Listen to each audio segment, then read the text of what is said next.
Did you see my tweet thing with Dax Koenig? Pull that up, Joe. Bro, I was traveling yesterday. I was at TV tapings. All right, so you can. This is gonna be. You'll be entertained by this. Okay, Joe, I got pull Dax's video up and play that for Conan. This is what he tweeted.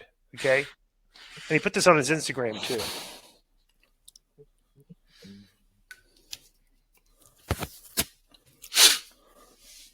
Make sure your mic's not touching your cheek, Conan. Yeah, pull it away a little bit. There you go. all right.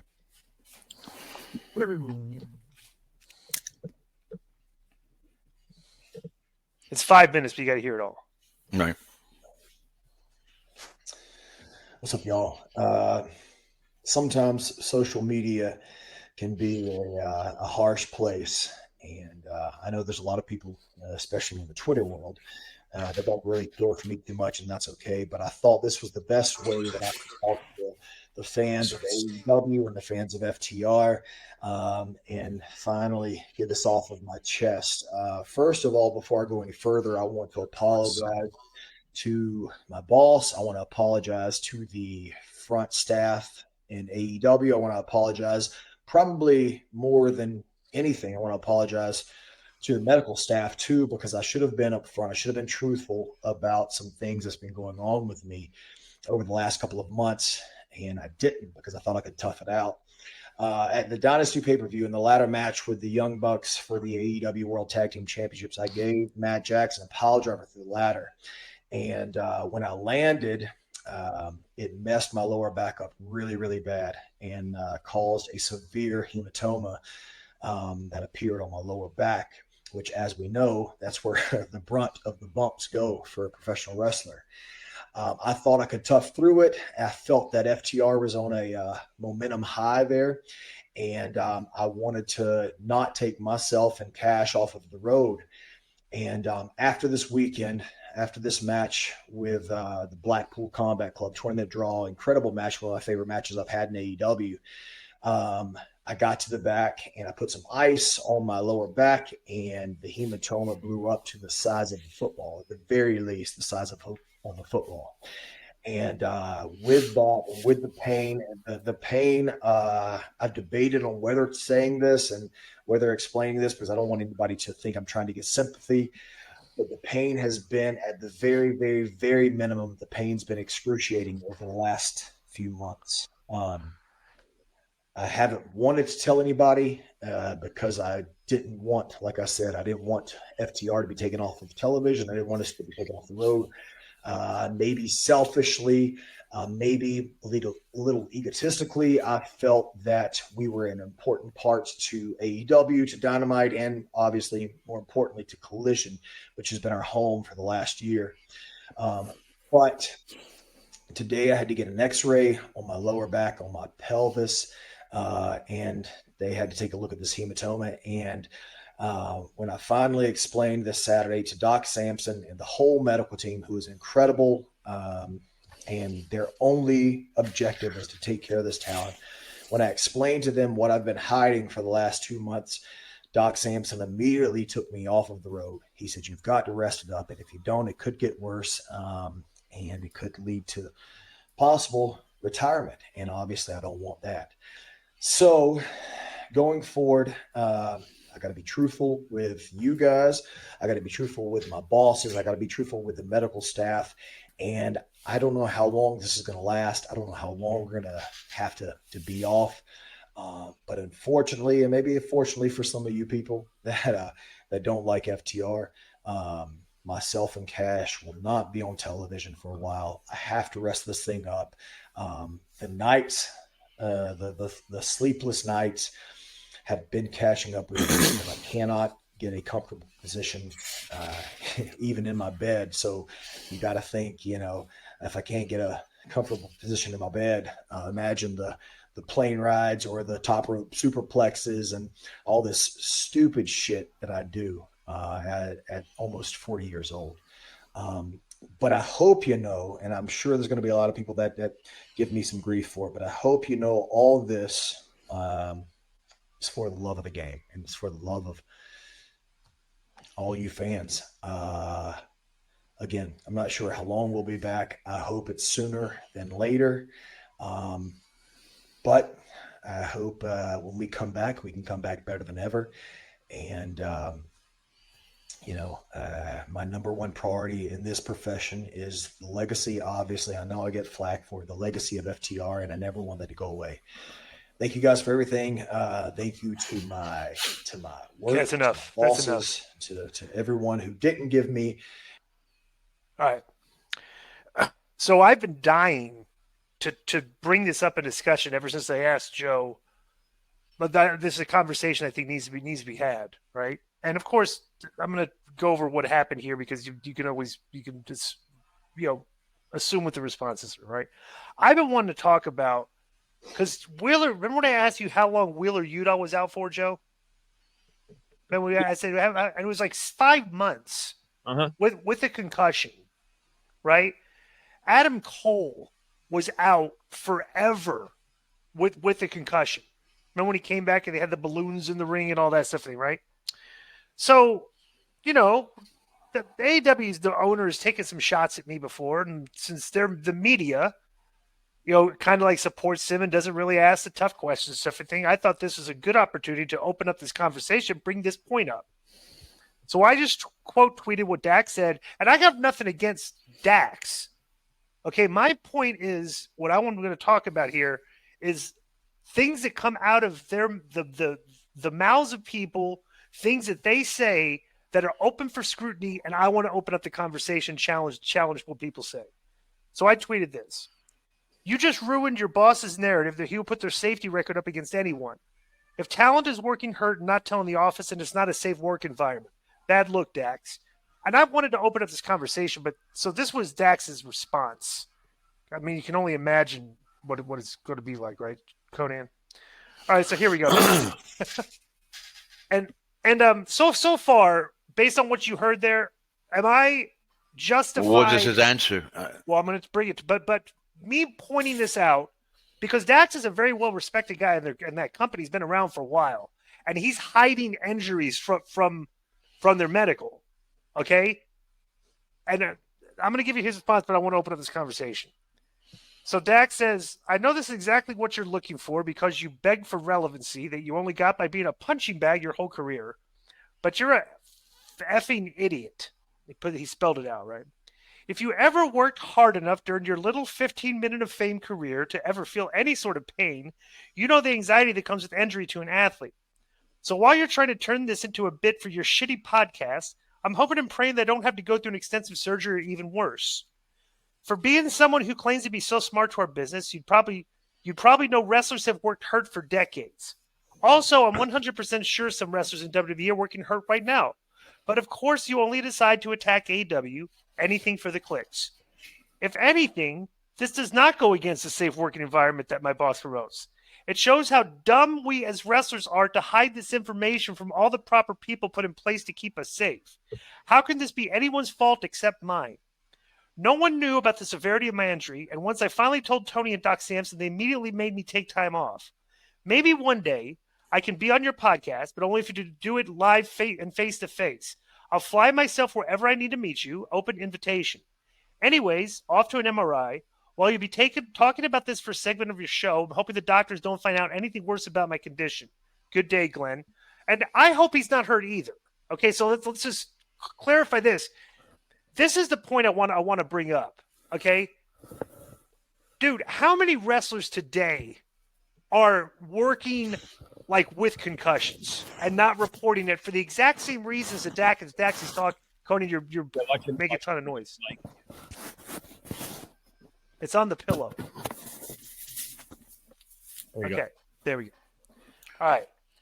So I can imagine by just watching the wrestling product today, all the forearms to the head, all the kicks to the head that people aren't putting their hands up to protect themselves, and guys suffering major concussions, okay, where they're out for months and months, that they have got to be not reporting concussions. Okay, that's not a safe work. If you're going to talk about how safe your work environment is, you can't possibly look at what they're doing on TV and thinking that there's some very clear looking potential head trauma there? Because if you get your bell rung in professional wrestling, we know now that's a concussion. Okay.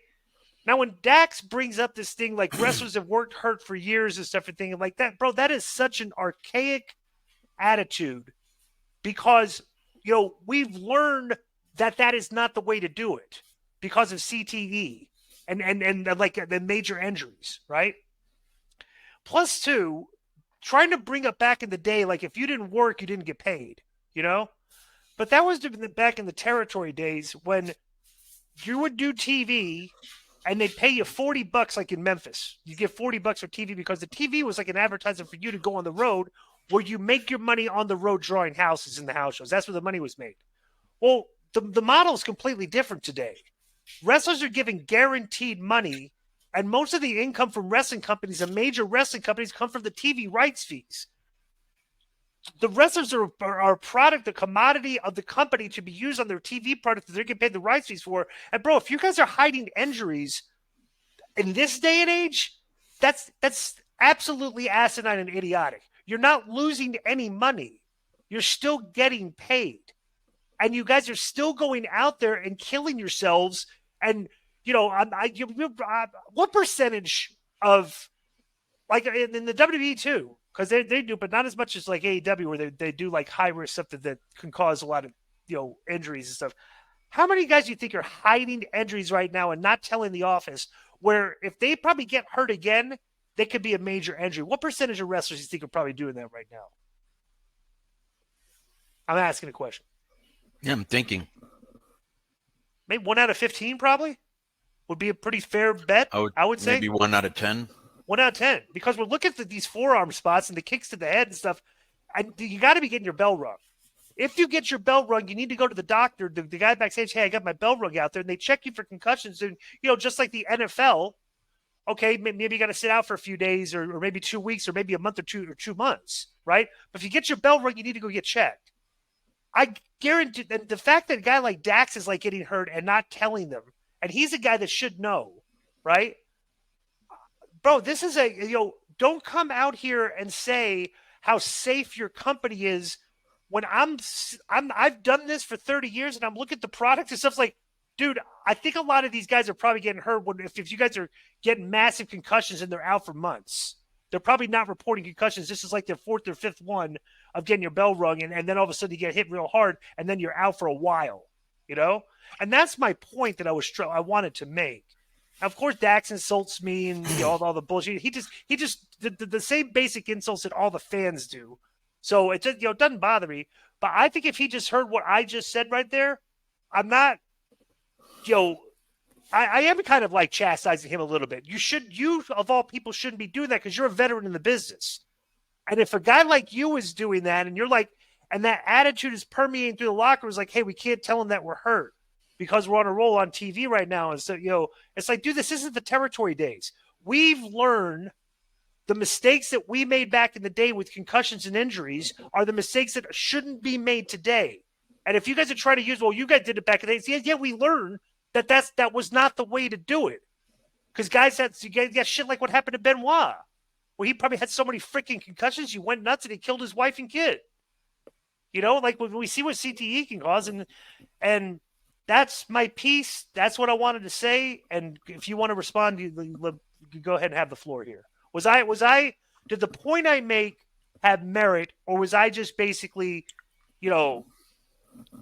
like was Dax correct, or if Dax probably would hear what I was saying right now, and Dax, you can come to the podcast and come to Las Vegas, Nevada, and come right here to the podcast. I got no issue with you. I've got an issue with your boss talking about how safe your work environment is, and I'm like, really, dude? It's like you can't. I would maybe, I'd like to know what your concussion protocol is. You know what I'm saying? That's what I'm saying. Go ahead. I don't think he thinks he's right and you think you're right. So, but first thing I would say is I would invite him on the show because you guys have been going at each other for a long time. And I think people would tune in and see another side of you instead of just sound clips and echo chamber. You're the victim of that 1,000%. Correct.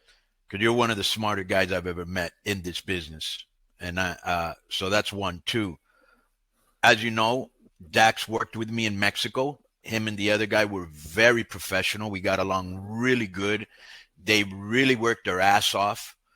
They they're like, you know, they're the type of guys that want to make sure people get their money's worth. And I will always respect that. Having said that, you got to remember, Disco, when a wrestler is getting a push, he's already over, okay? But most wrestlers, when they're getting a push, bro, they don't want to be taken off TV. They don't want to lose their momentum, because when they come back, the heat might be gone. Somebody might have taken your spot. A million things can happen, and we've seen it a million times, you know? So I'll give you an example. There's a guy in our promotion who's super over. His name is Pagano. He's probably our second, third most popular wrestler, but he's really, really over. And this motherfucker takes the wildest bumps you've ever seen, like Cactus Jack type crazy bumps, and never get hurt. And I'm like, this motherfucker's like gelatin. I mean, he never gets hurt. Well, he finally got hurt. His shoulder kept dislocating, and he kept putting it back into socket. And I would see him in the dressing room, the boys putting it in, and him in extreme pain. And I go, bro, you have to get that fixed. And he goes, well, it's already fixed. I go, no, it isn't. I've never met anybody that their shoulder keeps dislocating and it gets better by itself. You have to get surgery. Well, it got to the point where he needed surgery, right? But wrestlers, when they're hot, you know, especially I don't know if he has a guaranteed contract, but these guys do. But you don't want to be taken off the shelf. So it's very hard to tell a wrestler, hey, if you have a concussion, come tell us, and there's a possibility they're taken off TV, you know? Right. So that's a big problem we have in every promotion. You know what I'm saying? Correct.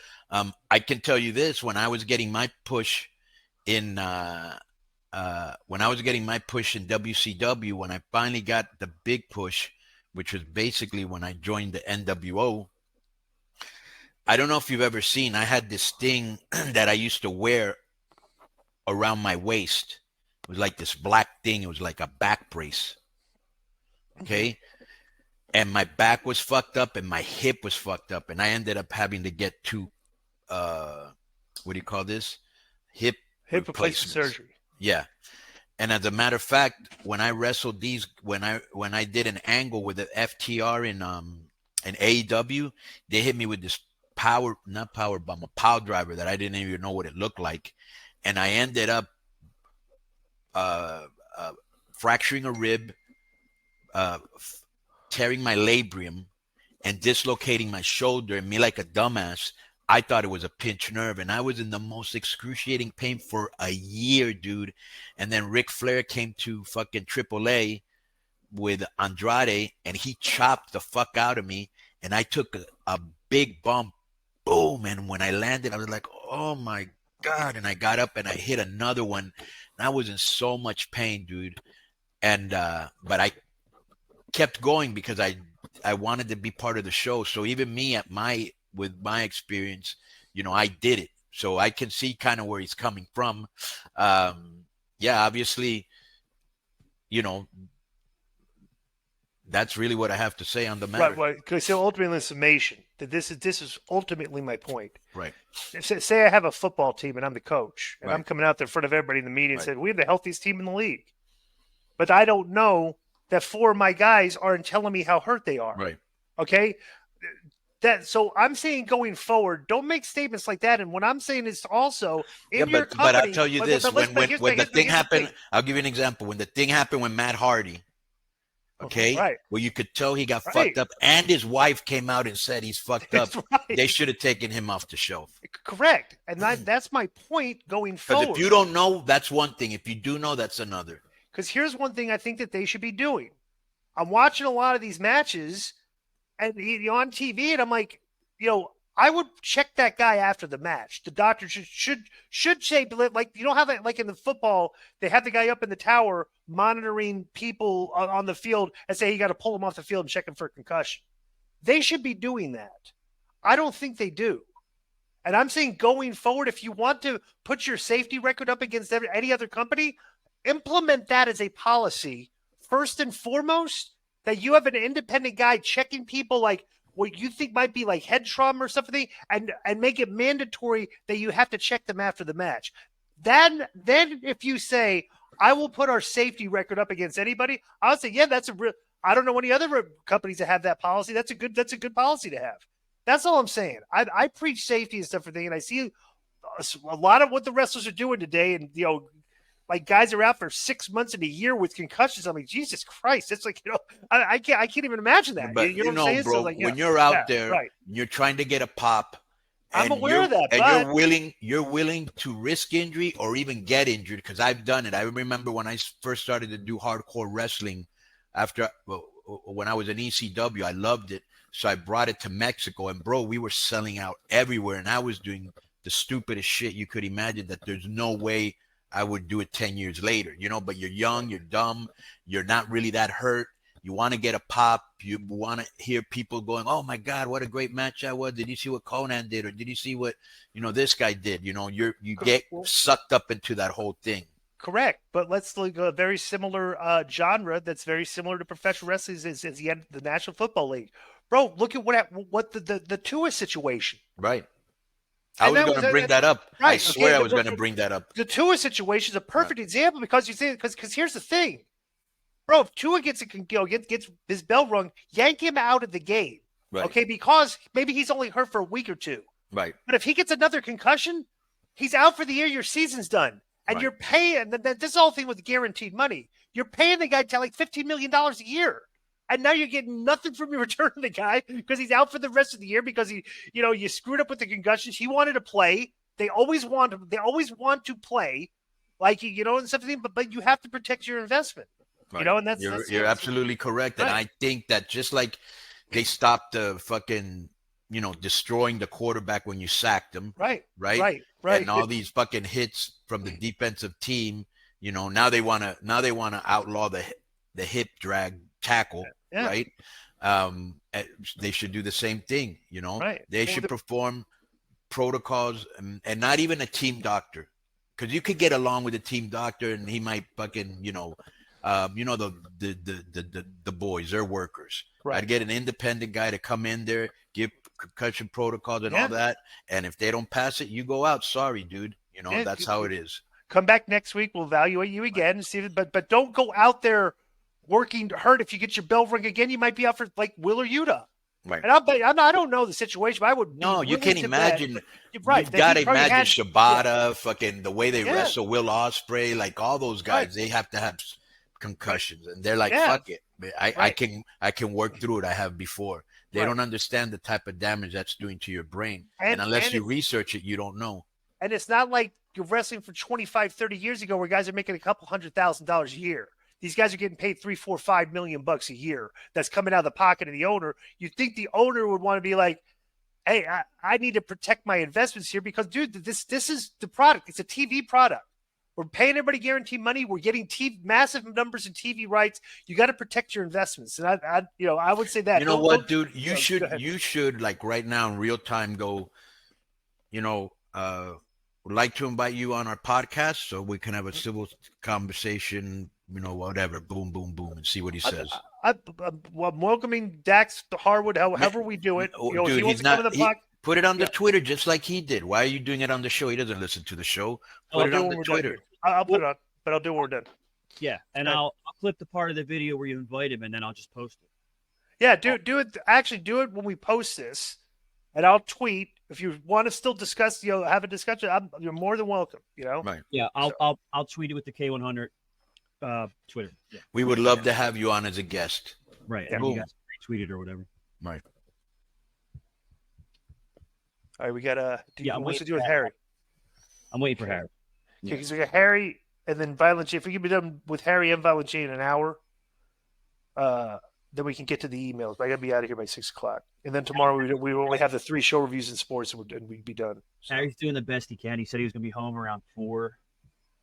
It would have taken. Let me start some emails then. We got like 15 emails here. Okay.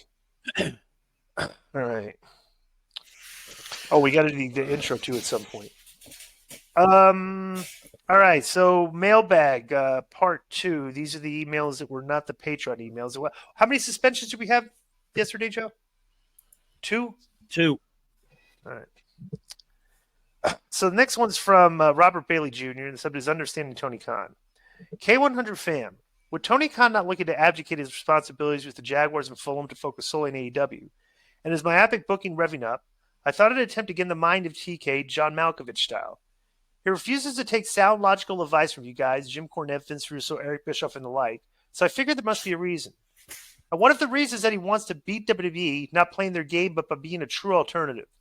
WCW, you could argue, tried to beat WWE by using their sports entertainment, soap opera, crash style, TV style, and failed because no one does WWE like WWE. So is it that Tony Khan wants to be the true alternative and feed the sickos whose palates are designed for anything opposite WWE? I could go on about wrestlers signed to AEW who don't fit that vision, which is why they aren't being used, claimed Wardlow, Ricky Starks, Miro, etc. But I don't want to take up too much time. So is TK trying hard to beat the WWE by being a true alternative in every sense of the word? What are your thoughts? Warm regards, Robert Bailey Jr. You go ahead and answer this first. What's the question? I don't know. Is TK trying hard to beat the WWE by being a true alternative in every sense of the word? What are your thoughts? Well, I mean, he'd be a true alternative if he was doing stuff that was logical. He does so many things that we criticize him for. You know, I just think that, bro, it's not easy. One thing's being a fan and, you know, talking shit with other fans like you know it all. And then once you get the book, like if you saw WCW yesterday, who killed it, you know, Nash, you know, Bischoff gave the book to Nash. You know what I'm saying? Right. He had a lot, and he even said it. Eric Bischoff said one thing's having a lot of good ideas. You know what I'm saying? Another thing's actually booking it. And I agree. Anybody can say, oh, I'd do this and I'd do that. Once you're in there and you got to deal with wrestlers' egos, you know, people that, you know, don't get along with other people that are going to business for themselves, people, you know, there's a million things that you don't even know about until you're in that position. You know, I just think that, you know, you have to be in the business a certain amount of time to really know how to book, you know, and he'd never been in the business before. He's a novice. And he's going to learn this. And he's been learning. Because here's the thing. He's got to learn this specific thing, which he still hasn't figured out yet. And I think it's because Dave endorses it too. Now you hear a lot of the conversations that Meltzer and Alvarez have been having lately. Alvarez has been criticizing the booking because, like he says, like why are these guys wrestling? There's no story here and stuff. And Dave keeps saying this, and this is what this has been. Conan, you anybody that's done TV over the years should know this, right? Dave is always saying, well, yeah, but the crowd was eating alive. The crowd dug it. You know, the crowd loved it. And Tony is constantly tweeting, justified this is awesome chance for so-and-so. It's like, guys, we get it. But the 3,000 people in the audience is not the audience you're booking your show to. There's 750, 800,000 people out there, out in the TV land that aren't at the show chanting, this is awesome. That's your audience. They keep booking to the live audience instead of booking for the televised audience. And that's until they figure that out, that, you know, if you had a show and the crowd live ate it up, but your numbers weren't any good, it's like, okay, let's just toss the data point aside. The crowd loved the match. All right, because the crowd's always going to love the match. They're actually paying to go see the show. Yeah, those are your hardcore fans. Those are hardcore fans. Yeah. And they're going to do the This Is Awesome shit because that's what the fans of AEW do. Bro, if your numbers are down because the constant criticisms are, why are these guys wrestling? I don't care if these guys are having a match, but you think, well, listen, did you hear the crowd? The match was good. It's like, guys, embrace the first problem first. And just try to like start booking with why these guys are wrestling with storylines, right? So that's until they get out of that mindset, it's not going to change. You know, so would you agree with that? Right, 1,000%. We've said it on the show a million times.